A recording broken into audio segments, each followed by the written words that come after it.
Pessoal, dando sequência à nossa aula, né? Estamos aqui agora com o caderno de apoio à aprendizagem, tá? De geografia, tá ok? Esse caderno, como já mostrei na aula de filosofia para vocês, é um livro, né? Um caderno normal, um caderno didático, tá ok? Tem as ponderações iniciais aqui, dividido em unidades, né, gente? Tá certo? Essas unidades divididas por temas, né? Então, o que vai interessar para a gente é esse tema aqui, desse capítulo 1 aqui da trilha 1, o capítulo 1. Então é o seguinte, ocupação do território e a realidade de povos nativos, tá, gente? No Brasil, tá, gente? Então, ocupação do território e a realidade dos povos nativos aqui no Brasil. Então, o primeiro tópicozinho aqui, né, de ponto de encontro, eu já expliquei para vocês que é uma forma de vocês começarem, né, a trabalhar com aí o caderno, né, conhecer o que é que esse material vai expor aí, né, com esse tema. Depois nós temos o tópico 2, botando o pé na estrada, que é a hora da gente fazer aquela reflexão, tá? Gente, vamos pensar um pouco sobre o tema, né, esse tema, ocupação do território e a realidade dos povos nativos aqui no Brasil. Então, vamos ver algumas questões. Você já parou para pensar como deve ter sido as viagens em caravelas cruzando o Atlântico? Deve ser uma mazela, né, gente? É uma coisa sem conforto, uma coisa complicada, né? Sem certeza de nada. Os caras simplesmente se lançaram ao mar, não sabiam onde chegar, não sabiam que dia voltar, nem nada. O que eles iam encontrar pela frente, né? Bom, e a reação dos povos originários ao observar pessoas tão diferentes chegando? Imagina, os portugueses chegam aí nas costas do Brasil aí, aquele monte de indígenas, os caras não sabiam o que estava acontecendo, aquelas caravelas, aquele povo esquisito, aquele monte de roupa, né? Então deve ter sido uma coisa meia esquisita para eles na época, com certeza. O que os colonizadores vieram fazer aqui e como se estabeleceram? O que esses caras vieram fazer aqui no Brasil, né? Como é que eles se estabeleceram aí? Não tinha nada, devia ser uma confusão danada na época isso aí, né? Tá ok? Diante desse choque cultural, podemos afirmar que se inicia o processo geográfico do Brasil ou ele já existia antes? Então, essa é a pergunta maior. O choque de culturas, né? De um lado, os portugueses, né? Os europeus, com as suas tradições, com as suas roupagens, com os seus pormenores, né? Com a sua religião. Do outro lado, aqui no Brasil, os índios, né? Desnudos, né? Vestido com penas, arco e flecha na mão, né? Rosto pintado, corpo pintado.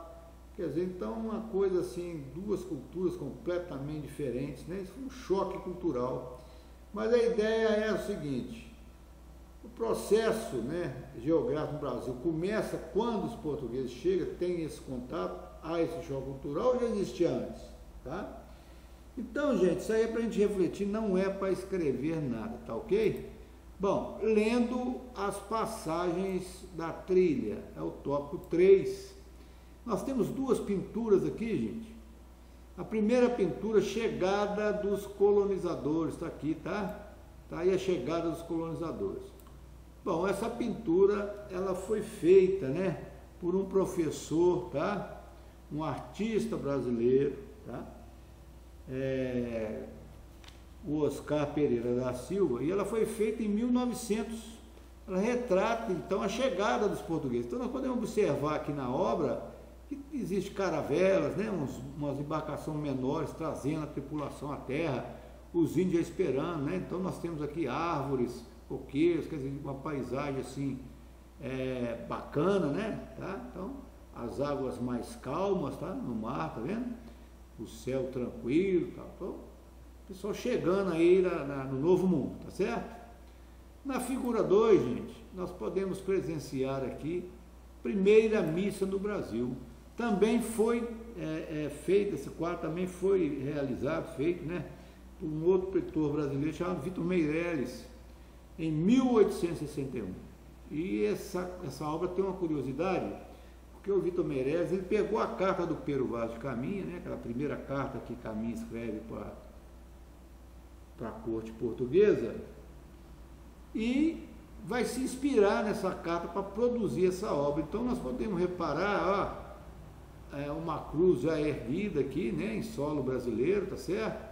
Temos aqui a presença aí dos portugueses, tá? Dos indígenas em volta, encantados, né? Não sabia o que estava acontecendo. Você pode observar que tem uns índios em cima das árvores aqui, tá? E possivelmente essa primeira missa tenha acontecido em Santa Cruz de Cabral, tá? Segundo os historiadores, tá ok? Então, gente, nós observando essas duas imagens, tá? Nós podemos afirmar que durante esse processo houve respeito à cultura dos habitantes nativos. Vocês vão registrar para mim também aí no formulário Google Form logo abaixo, ok, gente? Vocês vão dar a opinião de vocês aí para mim. Bom, explorando a trilha. Nesse tópico, nós vamos fazer uma breve leitura sobre o processo de ocupação na colônia, né? Ou seja, aqui no território, né? Brasília, na terra Tupiniquim, né? No Pindorama, vou chamar, os índios chamavam o Brasil de Pindorama, tá? E também sobre a situação dos povos nativos do Brasil, como é que essa coisa está aí hoje, atualmente, tá? Então, gente, vou ler para vocês aqui, vocês vão acompanhando aí, tá? Então, veja só, gente, formação e organização do território brasileiro. O território do Brasil ocupa uma área de 8.514.876 km². É terra Paraná. Por isso é que o Brasil é considerado um país continental, porque ele ocupa grande parte da América do Sul e é o quinto país, né, em tamanho de território no mundo, tá ok, gente? A população brasileira está distribuída irregularmente, né? Ou seja, tem locais que tem muita gente, tem outros que não tem ninguém, tá? E a maioria dessa população habita aí a região litorânea, tá? Onde é que se encontram hoje as grandes cidades, tipo São Paulo, Rio de Janeiro, Salvador, tá? Ok?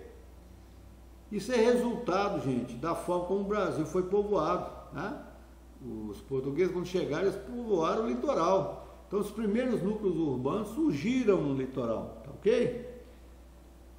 Então, até o século XVI, o Brasil possuía apenas a área estabelecida pelo Tratado de Tordesilhas. O Tratado de Tordesilhas, todo mundo sabe, tratado feito em Portugal e Espanha na época, para saber quem ficaria com qual parte, tá? Da América do Sul, tá ok? Então, o Brasil, nessa época, ele ocupava só uma faixa mesmo, parte do litoral, mais litorânea, tá? Bom, os primeiros acontecimentos históricos que contribuíram para o povoamento do país foram, então veja só, no século XVI, a ocupação limitava-se ao litoral. A principal atividade econômica desse período foi o cultivo da cana-de-açúcar, e o açúcar nessa época, gente, ele era muito apreciado na Europa. Só que tinha um negócio, tudo que eles produziam aqui no Brasil, eles mandavam para a Europa, não deixava nenhum grãozinho de açúcar aqui para nós, tá? Eram grandes propriedades rurais, tá? Bem grandes mesmo. E a força de trabalho era a força de trabalho escravo, ora indígena e a maior da parte dela pelos africanos, tá? Para os negros africanos. Bom, isso aí a história retrata bem, né? Bom, gente, o crescimento da exportação levou aos primeiros centros urbanos do Brasil às cidades portuárias. Então, cresceram-se os centros urbanos do Brasil, cidades enormes portuárias como Salvador, Recife, tá ok?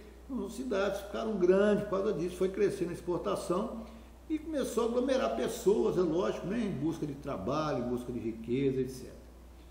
Bom, no século, gente, 17 e 18, esses dois séculos foram marcados pela produção pastoril que adentrou ao oeste do país e também pela descoberta de jazidas de ouro e diamante nos estados de Goiás, Minas Gerais e Mato Grosso, tá? Principalmente em Minas Gerais. Esse período foi chamado de Aurífero e fez surgir várias cidades. Aí o pessoal correu atrás do ouro mesmo, né? Achou ouro lá no Mato Grosso, foi todo mundo para lá e foi povoando, achou ouro em Minas, foram povoando. E essa parte pastoril é o seguinte, as entradas de bandeiras, quando iam adentrando aí o sertão à procura de ouro, né? Eles levavam consigo uma bagagem, inclusive gado, né? Para servir de alimento, né? Tirar leite e tal. E essa atividade foi esticando pelo Brasil afora e fez com que várias cidades foram criadas, tá? Por esses movimentos aí. Porque o bandeirante chegava lá, encontrava a mina e ia embora e a turma ficava lá. E quem levou gado continuava criando gado e aí ia ficando, tá certo? E foram criadas várias cidades, muitas cidades históricas no Brasil foram criadas dessa maneira, principalmente no estado de Minas Gerais, tá? Minas Gerais tem mais de 800 municípios, tá? E a maioria deles foi erguido, né? Devido a essa expansão aí da agropecuária, pastoril e também por causa do ouro, né? Bom, gente, no século XIX, a cidade contribuiu para o processo de urbanização, foi a produção de café, tá? Atividade, desculpa, eu falei cidade, mas é atividade, tá? Eles começaram a produzir café, né? Principalmente nos estados de São Paulo, Rio de Janeiro, Minas Gerais e Espírito Santo. O solo favorecia até a terra roxa, né?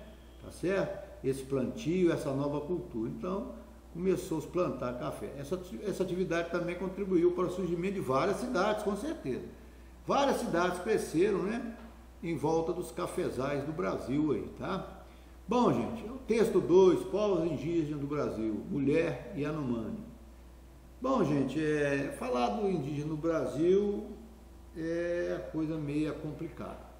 Observe só, há cerca de 305 povos indígenas no Brasil, totalizando aproximadamente 900 mil pessoas, ou seja, 0,4% da população do país.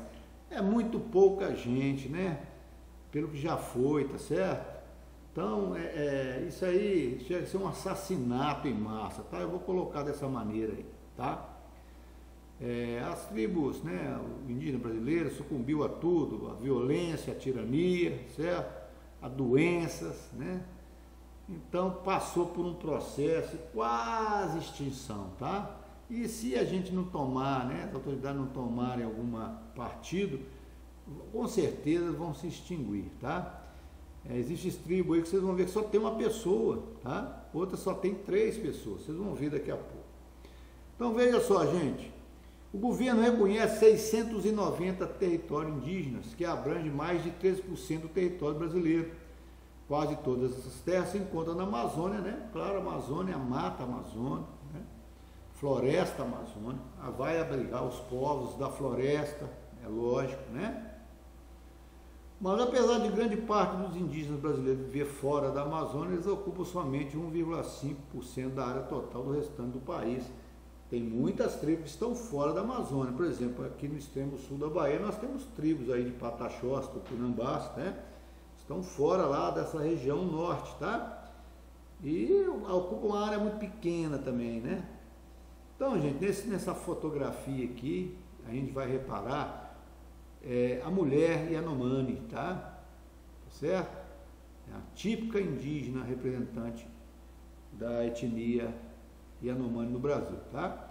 Então veja só, gente, os primeiros povos a serem contatados pelos colonizadores europeus, quando desembarcaram no Brasil em 1500, foram os que vivem no sul da Mata Atlântica, como os Guaranis, os Caicangue e no interior e litoral do Nordeste, como os Pataxós, e os Tupinambás. Os caras chegaram aqui primeiro, né? Chegaram aqui no extremo sul e deram de cara com esses índios aí, tá? Apesar de centenas de anos de contato com a sociedade não indígena, enfrentando o roubo, a invasão de suas terras, a maioria dos povos indígenas lutaram e tem lutado para manter sua língua e seus costumes. Então veja só, gente, são mais de 500 anos, né, que houve esse primeiro contato e o índio está se virando para sobreviver, né? Muito difícil a situação deles aí no Brasil, né? E as autoridades simplesmente, né, fecham os olhos para isso, tá? Gente, o povo mais numeroso hoje é o Guarani, com uma população de 85 mil pessoas. Mas hoje eles têm pouquíssima terra. Durante os últimos 100 anos, uma enorme parte de suas terras foi roubada e transformada em vastas áreas de pasto de plantação de soja e cana-de-açúcar. Muitas comunidades estão morando em reservas superlotadas e outras vivem sob lona à beira das estradas. Ou seja, é o índio que está perdendo a identidade com a terra, né? São ultrajados, roubados, né? E por aí vai. Bom, o povo indígena com o maior território é o Yanomami, que vive relativamente isolado, com uma população de quase 27 mil pessoas no Brasil e ocupa 9,4 milhões de hectares ao norte da Amazônia. Estão lá isoladinhos lá, né? Sempre fugindo do branco, sempre indo para onde não tem contato direto com o branco, tá? O maior povo no Brasil, né, que vive na Amazônia, o povo amazônico, é o Ticuna, gente, que soma 53 mil pessoas. O menor é composto por apenas um homem, que eu falei com vocês acima. Ele vive em um pequeno pedaço de floresta cercado por fazendas de gado e plantação de soja na Amazônia Ocidental e recusa todas as tentativas de contato, porque ele sabe que é fria, né? Vai entrar em contato e vai acabar pegando a doença, o troço. Essa tribo dele acabou, né? Essa etnia, eu não sei nem qual é, né? Não sei se é influenciado pelos Guaranis ou Ticunas, o que for, mas essa vai acabar, já acabou, né? Porque não tem como reproduzir mais, tá? Gente, muitos povos amazônicos são menos de 1.000 índios, 1.000 indígenas, tá? O povo Acatsu, por exemplo, agora é composto por apenas 3 pessoas, gente, e os Auá por 450 pessoas. Então é difícil, né? Difícil a situação indígena. Bom, gente, como sugestão, vocês podem fazer uma leitura, tem no livro didático de vocês, sobre a formação territorial do Brasil, tá? Lá vai ter a reflexão mais forte do conteúdo, tá? Se vocês quiserem aprofundar mais, no próprio livro didático, né, que eles vão entregar, ou se já não entregaram para vocês aí, né? Vocês vão encontrar essa parte que fala sobre esse tema nosso de agora, né, que é a formação territorial do Brasil, tá? Gente, 5, para encerrar, resolvendo os desafios da trilha. Bom, vocês vão responder para mim aí embaixo no formulário, tá certo? As seguintes questões. Tem um mapa, vocês estão vendo o mapa, e tem uma série de áreas aqui, né, pintadas em verdes. Aí está dizendo, as áreas delimitadas correspondem à reserva e territórios ocupados por populações indígenas. Então vocês vão observar o mapa e vão dizer o seguinte, vão responder. Em que região brasileira há maior número de terras indígenas? Eu acabei de falar lá em cima, né? Tá? Então tá fácil. A B, em sua opinião, qual a importância da demarcação das terras indígenas? É bom para eles ter as terras demarcadas, gente? De que forma os costumes culturais indígenas colaboraram para a formação atual da cultura brasileira? Então vocês vão pensar, né, na alimentação, roupa, costumes assim de tomar banho e tal, faz uma pesquisa e olha isso aí para nós, tá? Bom, ao ler o texto respondo, o que explica a concentração populacional do Brasil até os dias de hoje na faixa litorânea do Brasil? Por que esse pessoal se concentrou e está lá até hoje, tá certo? Nessa faixa litorânea. Tem uma charrezinha aqui, gente, um índio aqui pescando num rio poluidíssimo, né? Uma cidade ao fundo. Então vocês vão fazer uma análise crítica da charge, tá? Analisando principalmente as condições de vida dos povos nativos no Brasil. Vocês vão fazer uma análise para mim. Como é que é a condição de vida do índio hoje no Brasil, tá certo?